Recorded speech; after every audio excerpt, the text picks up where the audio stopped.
د هلمند پوهنې ریاست له لوري د ولسوالۍ کارکوونکو لپاره د ورځنی سیمینار پیل کړی.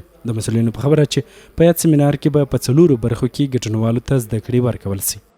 زموږ د ورځنی سیمینار پر 4 برخو باندې ویشل شوی دی چې هغه د تضمین کیفیت امریات، د تعلیم و تربیه امریات، منابع و اداري امریات او د تعلیمات اسلامي امریات.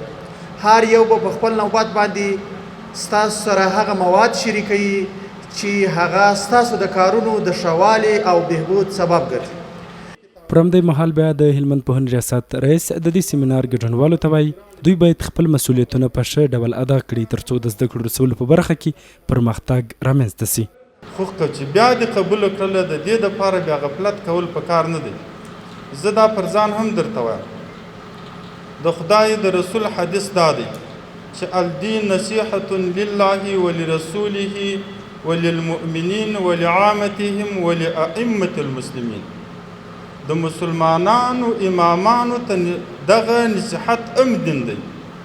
زما خو ټولو ملګرو ته اجازه ده، زه خپل پر نیمګړتیا د خپل ملازم نصیحت ته لا غوږ نیسم. ویلی سو چې د هلمند پوهنې ریاست له لوري هر کله د دې ریاست اړوند ښوونکو او کارکوونکو ته په بېلابېلو برخو کې سیمینارونه جوړیږي.